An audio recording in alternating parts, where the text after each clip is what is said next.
19 तारीख को आखिरी बार अस्थाई मंदिर में दर्शन श्री राम लला के हुए थे। उसके बाद से चल और अचल दोनों मूर्तियां जो हैं वो गर्भगृह में पहुंच चुकी हैं और अब प्राण प्रतिष्ठा के साथ ही 23 तारीख के बाद से सारे लोग दर्शन कर पाएंगे। लेकिन उससे पहले 22 तारीख को जब रामलला विग्रह की प्राण प्रतिष्ठा की जाएगी यहाँ पर, उस समय जो अतिथि हैं वो सब आज आने की उनकी शुरुआत हो रही है। पूरी अयोध्या नगरी में अब आप जितने भी लोगों को देखेंगे वो सब वो हैं, या तो अयोध्या वासी हैं या फिर कुछ ऐसे हैं जिनको यहाँ पर कोई काम दिया गया है, कोई काम उन्हें यहाँ पर संपन्न करना है और इसीलिए अब पूरी अयोध्या नगरी में आपको उस हिसाब से लोग दिखाई नहीं पड़ेंगे।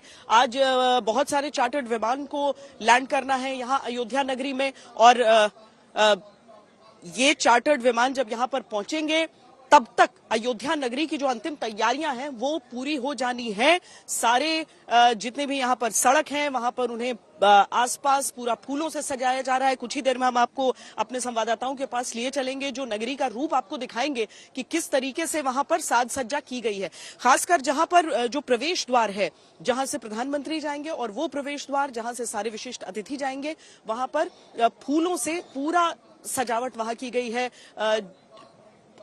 हाथियों का, गजराज का जो मुख है वो उकेरा गया है उस पूरे दीवार पर फूलों के ही साथ। इसके साथ ही लगातार हम देख रहे हैं कि वहां पर ट्रकों में ट्रक लदकर फूल मंदिर परिसर में बार बार जाते हैं, क्योंकि जो शिखर है जिसको एक लकड़ी के स्ट्रक्चर के साथ बनाया गया है वहां पर, उस पर भी पुष्प लगाकर मंदिर के शिखर का आकार वहां पर दिया जाएगा। मंदिर परिसर में तैयारियां भी अपने अंतिम चरण में है। वहां पर जो लोगों के बैठने की व्यवस्था है, जो वहां पर स्टैंड्स लगाए जा रहे हैं, कुर्सियां लगाई जा रही हैं, जिसमें संतों का जो हिस्सा है वो बिल्कुल गर्भगृह के सामने का हिस्सा रहेगा। हालांकि मंदिर की सीढ़ियों के नीचे गर्भगृह के भीतर उस समय कुछ ही लोग रहेंगे, जिसमें प्रधानमंत्री यजमान है, लेकिन मुख्य यजमान के रूप में ट्रस्टी अनिल मिश्रा और उनकी पत्नी रहेंगे। आज भी अलग अलग अनुष्ठान का दिन है, आज भी अलग अलग अनुष्ठान होंगे और रात्रि शैया के बाद जो कल का की प्रतीक्षा रहेगी वो बड़ी कठिन रहेगी। समर्थ श्रीवास्तव इस समय हमारे साथ जुड़ रहे हैं। समर्थ, बताएं कहां पर हैं और आज अयोध्या नगरी में कड़ाई का डे 1 है, पहला दिन है, किस रूप में ये नजर आ रहा है? सुरक्षाकर्मी बड़ी संख्या में हर तरफ दिख रहे हैं। समर्थ,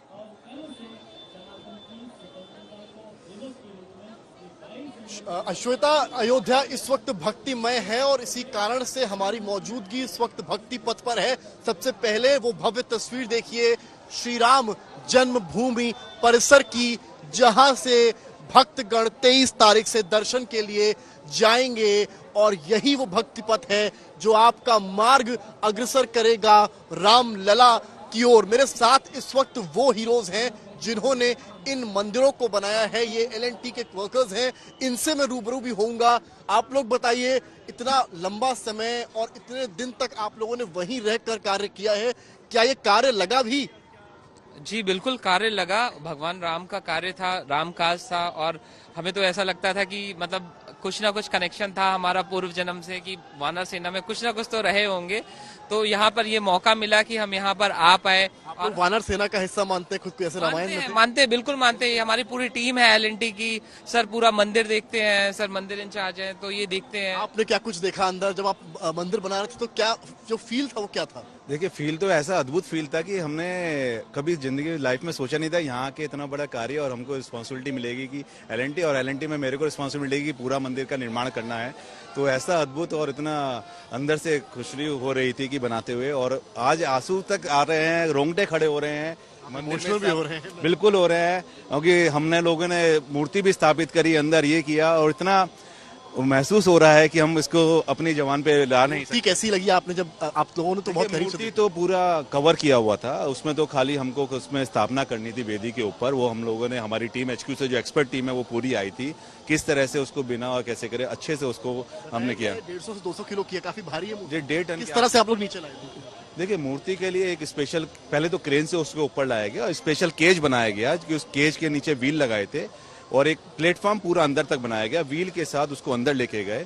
फिर उसको हमने चैन के साथ उसको खड़ा किया गया मूर्ति को, और फिर व्हील के थ्रू जो हमने इसका स्टैंड बनाया था आगे पीछे करके वेदी के ऊपर उसको नीचे लोअर डाउन करके उसके अंदर हमने प्रतिमा को स्थापित किया। मंत्रोच्चार लगातार हुआ है, आप लोग अंदर मौजूद रहे हैं, उस वक्त क्या ध्वनि थी जब कल परसों में मंत्रोच्चार हुआ है और आप लोग मौजूद रहे? हम लोग मौजूद जब थे। मूर्ति सामने आई। जब मूर्ति सामने आई तो हमें एक ऐसा लगा कि एक अलग एक ऊर्जा निर्माण आ गई शरीर में, क्योंकि 550 साल जो ऊर्जा यहाँ पे जो दब गई थी वो पूरी बाहर आ गई। और सबसे बड़ी बात है कि हमारे कंपनी ने ये जो प्रोजेक्ट, ये जो चैलेंज है, वो एल&टी ने पूरा 3.5 साल में लोगों को जो डिसाइड किया था उसी हिसाब से हमने ये पूरा प्रोजेक्ट पूरा किया। एक अलग भावना से पूरा ये हो गया है प्रोजेक्ट कि जो हम लोगों को टारगेट दिया गया था उससे ज्यादा हमने उसमें किया है।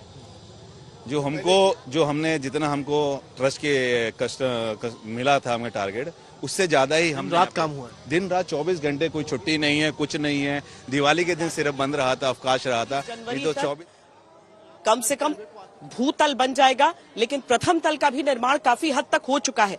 और यही जो एल&टी के जो कर्मी हैं, जो खुद को वानर सेना का भी हिस्सा बता रहे हैं, ये उन सब का कहना है। अभिषेक मिश्रा जुड़ चुके हैं एयरपोर्ट से। अभिषेक, आज बहुत सारे लोगों का आगमन है, मुझे लगता है कि बहुत कम लोग ऐसे होंगे, विशिष्ट अतिथि होंगे जो कल के दिन के लिए इसे टालेंगे, क्योंकि सुबह सुबह के समय में कोहरे की स्थिति बड़ी बुरी रहती है। देखिए बिल्कुल श्वेता, जिस तरीके की स्थिति अयोध्या में आप देख ही रही पिछले कई दिनों से ठंड और कोहरा लगातार बन रहा था, लेकिन आज जो है सूर्य देवता की भी कृपा हुई है। अयोध्या में जो फ्लाइटें आ रही हैं वो समय पर आ रही हैं, उसमें कोई डिले नहीं है और कई गणमान्य जो अतिथि हैं वो लगातार आ रहे हैं। मैं आपको तस्वीरें दिखाता हूँ किस तरीके से सुरक्षा का कड़ा घेरा यहाँ पर भी है। एयरपोर्ट के मुख्य द्वार से लगभग 500 मीटर पहले ही किसी भी तरीके का हर तरीके का प्रतिबंध लगा है। केवल जिनको फ्लाइट बोर्ड करना है या जो आ रहे हैं उनके पासेस के आधार पर ही उनको यहाँ पर अलाउड किया जा रहा है। गणमान्य अतिथियों के आने का सिलसिला पूरा शुरू हो चुका है। जैसा आपने बिल्कुल सही कहा, कल चूंकि भव्य कार्यक्रम है, कल सुबह से ही चूंकि पूरा जो प्रोटोकॉल है वो लागू हो जाएगा, तो आज 90 से 95% जितने भी अतिथि हैं, जितने भी बड़े लोग हैं, वो सब पहुंच जाएंगे। मुख्यमंत्री भी आज पहुंच रहे, उत्तर प्रदेश के मुखिया, उनका निवास होना है, रात्रि विश्राम वो अयोध्या में ही करने वाले हैं और कल जब प्रधानमंत्री का आगमन होगा तो उनका स्वागत करेंगे और यहाँ उत्तर प्रदेश सरकार का महकमा भी दिखेगा। दूसरी तरफ की तस्वीरें मैं आपको दिखा दूं, यहाँ पर जो है एक अस्थायी स्थल भी बनाया जा रहा है। तमाम जितने भी सरकार के बड़े अधिकारी और मंत्री होंगे उनके लिए ही रहेगा, क्योंकि यहीं पर प्रधानमंत्री उम्मीद की जा रही है कि वहां उनसे मिल सकते हैं। लेकिन आज आप देखें पूरा जो सिक्योरिटी का घेरा है वो मजबूत किया गया है। कुमार विश्वास की सूचना मिली, वो आ चुके हैं। श्री भी यहाँ पर इस समय आ चुके हैं और भी बड़े बड़े इंडस्ट्रियलिस्ट के आने का सिलसिला भी शुरू हो रहा है। क्योंकि जो कमर्शियल फ्लाइट्स हैं, 2 आज लैंड करेंगी। ऑल एयर इंडिया की एक फ्लाइट है और इंडिगो की, और उसका समय लगभग 3:30 और 4 बजे है। तो उस समय ज्यादा मात्रा में यहाँ पर जो है अतिथियों के आने की उम्मीद है और तभी जो है ज्यादा से ज्यादा अतिथि यहाँ पर हमें नजर आएंगे। जी, कुछ जो कमर्शियल एयरलाइन से आ रहे हैं, कुछ जो चार्टर्ड विमान के जरिए आएंगे और वो विमान अयोध्या नगरी में नहीं पार्क होंगे, क्योंकि अभी एयरपोर्ट उतने सारे विमानों को नहीं अकोमोडेट कर सकता है। तो आसपास के शहरों में वो विमान बे में पार्क रहेंगे।